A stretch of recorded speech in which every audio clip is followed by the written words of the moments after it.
अस्सलाम वालेकुम वरहमतुल्लाहि वबरकातुहू। Dear students, welcome back again. आज हमने इस वीडियो में पढ़ना है इक्वेशन ऑफ कंटिन्यूटी। छोटा सा टॉपिक है, लेकिन चूंकि ये वीडियो में हम उसकी डेरिवेशन भी हल्की से डिस्कस करेंगे, वो मैं इसलिए करा रहा हूँ क्योंकि उस डेरिवेशन से थोड़ा सा आइडिया हो जाएगा कॉन्सेप्ट का। वरना वो डेरिवेशन बिल्कुल भी ज़रूरी नहीं है, आप उसको टोटली स्किप कर सकते हैं। Just jump on to the right slide after the derivation, ठीक है ना। बिल्कुल उसके आखिर में जो स्लाइड है वहाँ पर हम कंक्लूजन्स पढ़ेंगे, वही यूज़ होते हैं। तो वही कॉन्सेप्ट आपने करना है, डेरिवेशन की कोई ज़रूरत नहीं है, लेकिन स्टिल अगर आपने रिविजन करनी है डेरिवेशन की तो आप कर सकते हैं, उसका यूज़ नहीं है। सो इक्वेशन ऑफ कंटिन्यूटी के हवाले से एक रियल लाइफ एग्जांपल में देता चलूँ। आपने ज़रूर देखा होगा कि आप जब भी अपने गार्डन में पानी लगा रहे होते हैं तो आपके पाइप में उतना दम नहीं होता। आप पानी तो फेंक रहे होते हैं, लेकिन वो पानी निकल के उधर ही गिर रहा होता है। अब आपको दूर वाली घास को पानी देना है, या तो आप चल के चले जाएं, तो फिर आप क्या करते हैं, आप उसके मुंह को दबा देते हैं अपने अंगूठे से, या उंगलियां उसके आगे रख देते हैं ताकि उसका जो माउथ है वो छोटा हो जाए, या दबा देते हैं, उसको पकड़ के स्क्वीज़ कर देते हैं। तो फिर देखते हैं कि पानी की स्ट्रीम दूर तक, धार दूर तक जाके गिरती है। फिर आप वो दूर दूर वाली घास को भी पानी देते हैं। इसका कॉन्सेप्ट क्या है? ये बात अगर किसी एफएसएल के बच्चे से पूछी जाए, या जिसको फिजिक्स नहीं पता उससे पूछी जाए, तो वो कहेगा कि जी मैं प्रेशर दे रहा हूँ तो प्रेशर बढ़ रहा है। यार आम ले man terminology, man on the street ये बोलता है। लेकिन अगर आपसे कोई ये सवाल पूछे और अगर आप ये बोलेंगे तो आपने फिर अपने आप को एक अच्छा फिजिक्स का स्टूडेंट नहीं साबित कर पाएंगे। आपने उसको जो बोलना है वो हम आज पढ़ेंगे, ठीक है ना। बेसिकली हम सिर्फ एक ऑकवर्ड मोमेंट का जवाब देने के लिए आपको तैयार कर रहे हैं इस पूरे के पूरे लेक्चर में, ताकि आपसे अगर कोई ये बात पूछे फिजिक्स वाला बंदा तो आप वहाँ पे ऑकवर्ड होकर ये ना बोलें कि जी सर हम प्रेशर बढ़ाते हैं तो प्रेशर बढ़ जाता है, वो पानी प्रेशर से जा रहा है। ये कोई कॉन्सेप्ट नहीं है, ठीक है ना। ये जो चीज़ है, जो पानी दूर जा रहा है वो ज़्यादा वेलोसिटी है, इस कॉन्सेप्ट को प्रेशर नहीं कहते, ठीक है ना। प्रेशर का कॉन्सेप्ट टोटली डिफरेंट है। ये ले मैन के दिमाग में ये होता है कि पानी जी बड़े प्रेशर से निकला था। ये प्रेशर नहीं होता, पानी ज़्यादा वेलोसिटी से निकला था कि जी मैंने सुराख दिया बड़े एक टैंक में तो इतने प्रेशर से पानी गिरा। वो प्रेशर नहीं होता भाई, वो प्रेशर है ही नहीं, वो तो वेलोसिटी है ना। तो प्रेशर का टर्म डिफरेंट है। हम इससे नेक्स्ट लेक्चर में कल हम देखेंगे कि बेसिकली ये उल्टे हैं, इन्वर्सली रिलेटेड है। अगर पानी कोई बहुत तेज़ी से गिर रहा है उसका प्रेशर उतना ही कम है। बर्नौलीज इक्वेशन में यही चीज़ बार बार बयान की जाती है, ठीक है। तो उसको भी डिस्कस करेंगे और आपके इस सवाल का जवाब हमने आज फाइंड आउट करना है इस पूरी की पूरी वीडियो में। छोटी सी वीडियो है, बिल्कुल इतना कुछ भी नहीं है, आसान है। यहाँ पर आपको एक डायग्राम शो हो रही है। एक पाइप है वेरिंग क्रॉस सेक्शनल एरिया का। यहाँ पर उसका क्रॉस सेक्शनल एरिया ज़्यादा है, यहाँ पे आके छोटा हो गया, ठीक है। वेरिंग क्रॉस सेक्शनल एरिया का पाइप है। तो इसमें हो क्या रहा है, इसमें इस तरह से है कि हमने क्या किया, इसमें से पानी फ्लो करवाया और हमने स्टॉप वॉच चलाई। जब पानी पूरा का पूरा फ्लो करना शुरू हो गया, पूरा का पूरा पानी ही है, फिर हमने एक इंस्टेंट पर स्टॉप वॉच चलाई तो यहाँ पर जो पानी था वो यहाँ पर था। उसी इंस्टेंट पर हमने छोटे क्रॉस सेक्शनल एरिया में भी कुछ पानी जो था वो यहाँ पर था। हमने उसको नोट कर लिया, निशान लगा लिया कि जी जिस टाइम पर मैंने स्टॉप वॉच चलाई है उस वक्त ये पानी यहाँ पर था, ये पानी यहाँ पर था। फिर आफ्टर टाइम डेल्टा टी, चाहे वो 1 सेकंड था, 2 सेकंड था, 5 सेकंड था, 10,000 मिनट था, जो था, डेल्टा टी टाइम के बाद मैंने स्टॉप वॉच का बटन फिर दबाया और फिर मैंने देखा कि जो पानी यहाँ से चला था वो इतना आगे जा चुका है, और जो पानी छोटे वाले क्रॉस सेक्शनल एरिया में यहाँ से चला था वो इतना आगे जा चुका है, ठीक है ना। ठीक है, अब पानी ने यहाँ से यहाँ तक का जो फासला तय किया उसको मैं कह रहा हूँ डेल्टा x1, और पानी ने यहाँ से यहाँ तक का जो फासला तय किया उसको मैं कह रहा हूँ delta x2। According to force and motion वाला कॉन्सेप्ट कि distance is equal to speed multiplied by time. तो अगर यहाँ पर स्पीड v2 है और यहाँ पर स्पीड जो है वो v1 है, अब यहाँ पर v1 इसको कहा हुआ है तो मैं कोशिश करता हूँ कि इसको भी x1 ही कर देता हूँ ताकि एक थोड़ी सी यूनिफॉर्मिटी रहे। ये डेल्टा x1 है और ये डेल्टा x2 है। अगर यहाँ पर स्पीड पानी के मॉलिक्यूल्स की v1 है और यहाँ पर स्पीड पानी के मॉलिक्यूल्स की v2 है, डिफरेंट स्पीड होगी। क्रॉस सेक्शनल एरिया जब डिफरेंट होता है तो speed of flow of fluid different हो जाती है, ठीक है ना। यहाँ पर स्पीड ज़्यादा होगी, वहाँ पर स्पीड कम होगी। एग्जैक्टली इसी किस्म की बात हमने ड्रिफ्ट वेलोसिटी में की थी, आपको याद होगा। वहाँ पर मैंने इसी किस्म की एक डायग्राम बना के आपको बताया था। अगेन यहाँ पर दोबारा देखें, करंट, इलेक्ट्रिसिटी और फ्लूइड किस तरह से सिमिलर हैं। हमने कहा था कि जब कंडक्टर का क्रॉस सेक्शनल एरिया छोटा कर देते हैं तो छोटे क्रॉस सेक्शनल एरिया में उसकी ड्रिफ्ट वेलोसिटी ज़्यादा होती है, बड़े क्रॉस सेक्शनल एरिया में ड्रिफ्ट वेलोसिटी कम होती है, स्लो चार्जेस मूव करते हैं। वही कॉन्सेप्ट यहाँ पर फ्लूइड के लिए। तो अगर distance is equal to speed multiplied by time, तो ये जो डिस्टेंस है delta x2, this will be equal to v2 multiplied by delta T. Delta T वो टाइम था, जितना टाइम में वो आगे गया, और वहां पर जो फ्लूइड पार्टिकल्स की स्पीड थी वो v2 थी। यहाँ पर जो था delta x1 that will be given by v1 delta T, उतने ही टाइम को हमने इन पार्टिकल्स की स्पीड से मल्टीप्लाई कर दिया है। ठीक हो गया, ये एक बात हो गई। अब अगर यहाँ के जो पार्टिकल्स हैं, यहाँ का जो क्रॉस सेक्शनल एरिया है उसको हमने A1 कह दिया, यहाँ के जो पार्टिकल्स निकल रहे हैं वो V1 है, यहाँ के जो क्रॉस सेक्शनल एरिया है वो A2 है, यहाँ के जो पार्टिकल्स निकल रहे हैं वो है V2। अब हम ये देखते हैं कि इस पोर्शन में पूरा का पूरा कितना मास ऑफ फ्लूइड आगे गया है। अगर हम ये फाइंड आउट करना चाहें, इसको हम कह रहे हैं डेल्टा M, कितना मास फ्लूइड का आगे फ्लो कर गया है।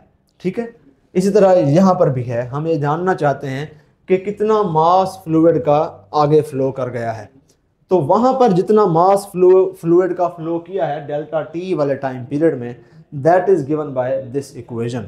Basically density is equal to mass over volume and mass is equal to density multiplied by volume.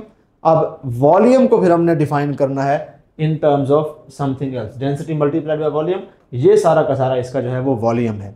Area multiplied by distance volume होता है। तो ये जितना भी एरिया होगा और ये जितना भी डिस्टेंस होगा उसको जब मल्टीप्लाई करेंगे तो वॉल्यूम आ जाएगा। ठीक है ना, so volume will be equal to area multiplied by distance. तो v की जगह मैंने a आगे, ये डिस्टेंस कितना था, ये था डेल्टा x2, मैंने डेल्टा x2 लिख दिया, और डेल्टा x2 बराबर था v2 डेल्टा t के। उसको स्पीड और उसकी टर्म्स में लिख रहा हूँ, तो मैं लिखूंगा रो a डेल्टा x2 की जगह मैं लिख दूंगा क्या, डेल्टा x2 को हटा के मैं लिख दूंगा v2 delta T. Delta T तो सेम ही है।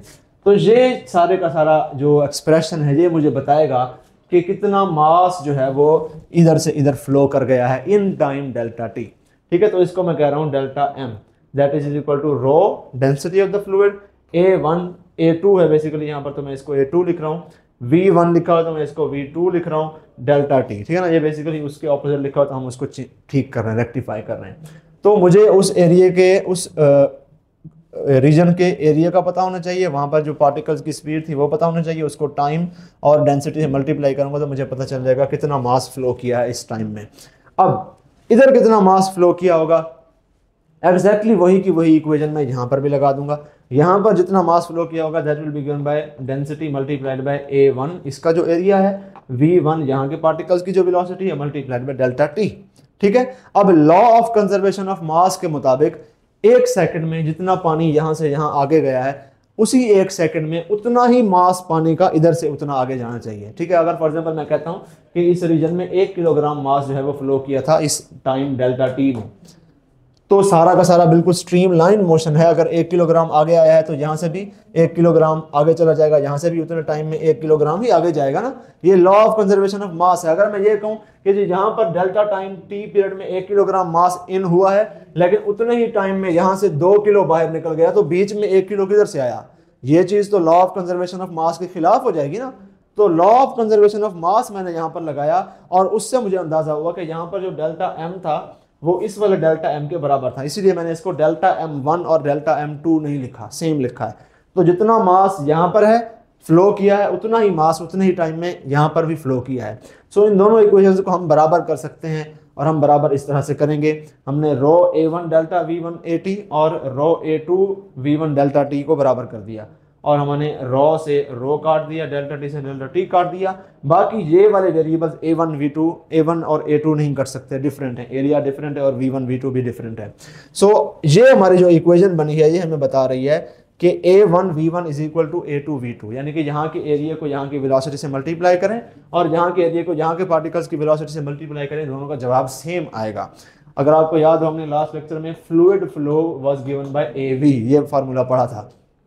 तो बेसिकली ये पूरी की पूरी डेरिवेशन से ये इक्वेशन हमें क्या बता रही है कि जितना फ्लूइड फ्लो यहाँ पर है Q2 है, उतना ही फ्लूइड फ्लो यहाँ पर होगा Q1, यानी जितने मीटर क्यूब पर सेकंड इधर से फ्लो किए हैं उतने ही मीटर क्यूब 1 सेकंड में इधर से फ्लो कर लेंगे। यानी कि एक ऐसा पाइप जिसमें क्रॉस सेक्शनल एरिया डिफरेंट है, in a pipe of varying cross sectional area fluid flow remains constant. ये चीज मैंने इस इक्वेशन को देख के बोली है। तो equations talk to you, learn how to listen to them. ठीक है ना, इस इक्वेशन ने मुझे ये बात बताई है कि जितना यहाँ पे फ्लूइड फ्लो है उतना ही फ्लूइड फ्लो इसका होगा। इट डज नॉट मैटर कि आप क्रॉस सेक्शनल एरिया बड़ा छोटा करें। ठीक है, क्रॉस सेक्शनल एरिया छोटा कर दिया बड़ा कर दिया, उससे फ्लूइड फ्लो पर कोई इफेक्ट नहीं पड़ता। जितना वॉल्यूम उधर था उतना वॉल्यूम इधर उतने सेकंड में गुजर रहा है। या हम लिखते हैं ए वी कांस्टेंट, यानी कि along different points of a pipe of varying cross sectional area, किसी भी पॉइंट पर ले लें, इधर ले लें, इधर ले लें, इधर ले लें, आगे दोबारा ये चेंज हो जाए उधर ले लें, हर पॉइंट के ऊपर क्रॉस सेक्शनल एरिया और फ्लूइड पार्टिकल्स की वेलोसिटी को मल्टीप्लाई करके जो जवाब आएगा वो सेम आएगा। अगर यहाँ पे 2 आ रहा है यहाँ पे भी 2 आएगा, यहाँ पे भी 2 आएगा, यहाँ पे भी 2 आएगा, ऐसा नहीं कि वहां पे 2 आए यहाँ पे 4 आए, ऐसा नहीं होगा। ठीक है, अब ए वी इसी को हम लिखते हैं delta V over delta T. Fluid flow को ऐसे भी तो लिखते हैं ना, वॉल्यूम फ्लो पर यूनिट टाइम। सो हम ये भी कह सकते हैं कि delta V over delta T remains constant throughout the pipe of varying cross sectional area. ठीक है, अब इससे आपकी उस घास को पानी देने वाले सवाल का जवाब कैसे निकला? इससे जवाब ऐसा निकला कि आप जब अंगूठा रखते हैं पाइप के ऊपर तो आप बेसिकली ये काम करते हैं कि बड़े क्रॉस सेक्शनल एरिया वाले पाइप को छोटा कर देते हैं। तो अब उसूल ये है इक्वेशन ऑफ कंटिन्यूटी के मुताबिक कि वॉल्यूम फ्लो 1 सेकंड में उतना ही होना चाहिए। अब बड़ा पाइप जब था तो उसमें 1 सेकंड में ज़्यादा पार्टिकल्स निकल रहे थे। सपोज 1 मीटर पर सेकंड से पार्टिकल्स निकल रहे थे और उस हिसाब से 1 सेकंड में 1 मीटर क्यूब पानी निकल जाता था सपोज। अब आपने क्या कर दिया, पाइप ही छोटा कर दिया। अब इस छोटे पाइप में भी अगर वो फ्लूइड के पार्टिकल्स 1 मीटर पर सेकंड से ही जाते रहे तो फिर 1 सेकंड में इतना ज़्यादा वॉल्यूम बाहर नहीं निकल पाएगा, क्योंकि हमने 1 सेकंड में 1 मीटर क्यूब निकालना है, फ्लूइड फ्लो कांस्टेंट रखना है। तो आपने अब रास्ता ही छोटा कर दिया तो पार्टिकल्स फास्ट जाना शुरू हो जाते हैं कि जल्दी जल्दी निकलो ताकि 1 सेकंड में इतना फ्लूइड फ्लो मेंटेन किया जा सके। फ्लूइड फ्लो मेंटेन करने के चक्कर में फिर पार्टिकल्स की वेलोसिटी बढ़ जाती है। तो होता बेसिकली क्या है, आप ये चाहते हैं कि ए और वी का प्रोडक्ट कांस्टेंट रहे, ये नेचर का असूल है। आप जब पाइप को स्क्वीज करते हैं तो आप एरिया कम कर देते हैं, तो पार्टिकल्स जिस वेलोसिटी से मूव आउट कर रहे हैं वो अपनी वी बढ़ा लेते हैं ताकि product of A and V या रेट ऑफ फ्लो कांस्टेंट रहे। तो आपके उस स्क्वीज्ड पाइप में से भी 1 मिनट में उतना ही पानी निकल रहा है जितना खुले पाइप में से निकल रहा था। ठीक है, आपको बस ये एडवांटेज मिल गया कि अब आपका पार्टिकल का जो वेलोसिटी है वो बढ़ गई और आप पानी दूर तक दे पा रहे हैं। निकल पानी उतना ही रहा है 1 मिनट में जितना पहले निकल रहा था। ठीक है, ये चीज़ हो गई। अब हमने जो भी बातें अभी की हैं वो हम यहाँ पर करते हैं। एक बात ये ड्रिफ्ट वेलोसिटी के कॉन्सेप्ट में आपको मैंने ये भी बताया था कि अगर आपके पास एक कंडक्टर है जिसका वेरिंग क्रॉस सेक्शनल एरिया है तो यहाँ पर जितना करंट होगा उतना ही यहाँ पर होगा। और उस वक्त बच्चे कहते थे कि जी सर करंट तो बराबर होता है V ओवर R, रेजिस्टेंस के तो इन्वर्सली प्रोपोर्शनल है। तो यहाँ पर तो पाइप छोटा हो गया, पाइप का क्रॉस कंडक्टर छोटा हो गया, कंडक्टर का क्रॉस सेक्शनल एरिया कम हो जाए तो यहाँ पे तो फिर रेजिस्टेंस ज़्यादा होगी, तो वहाँ पे करंट कम होना चाहिए, यहाँ पे जो है वो वहाँ पे करंट ज़्यादा होना चाहिए, यहाँ पे करंट कम होना चाहिए। आप कैसे कह रहे हैं कि करंट कॉन्स्टेंट रहेगा? तो उसका कॉन्सेप्ट अब आप यहाँ पर देखें। वहाँ पे जिस तरह यहाँ पे लॉ ऑफ कंजर्वेशन ऑफ मास लग रहा है कि अगर यहाँ पर 1 मिनट में 1 मीटर क्यूब फ्लो कर रहे हैं तो यहाँ पे भी 1 मिनट में 1 मीटर क्यूब ही करना चाहिए। बीच में और मास तो कहीं से नहीं आ गया ना, तो लॉ ऑफ कंजर्वेशन ऑफ मास आपने लगाया है।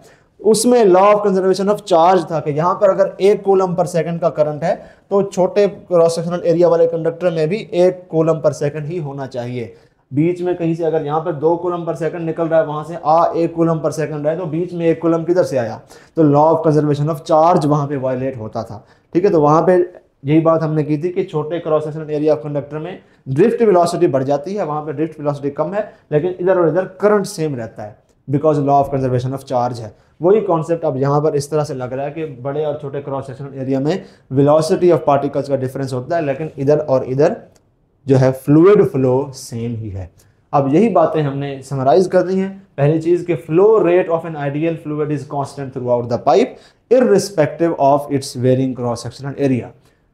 दूसरा, product of area and velocity is constant because law of conservation of mass needs to be held up. This is all about equation of continuity. अब आप जाएं इन दोनों का क्विज करें, उस क्विज में बहुत सारी बातें सीखने को मिलेंगी। इस इक्वेशन ऑफ कंटिन्यूटी के बहुत सारे डिफरेंट क्वेश्चंस बना के आपको दिए गए हैं, आप उससे प्रैक्टिस करें ताकि आपको आइडिया हो जाए। और एक और बात, आपने अपनी अपनी बुक्स की जो एग्जांपल्स हैं वो भी कर लेनी है, उनकी आपको सोल्यूशन अच्छी खासी वहाँ पे ली हुई हैं, क्योंकि रीज़न ये है कि काफ़ी अरसे से पढ़ा हुआ है आपने। फर्स्ट ईयर का टॉपिक है, इससे पहला AC चलो आपका रिसेंट था, आपको हल्का याद था, बेसिक्स आपकी उतनी भी वीक नहीं हुई थी, उतना ज़्यादा नहीं भूला था।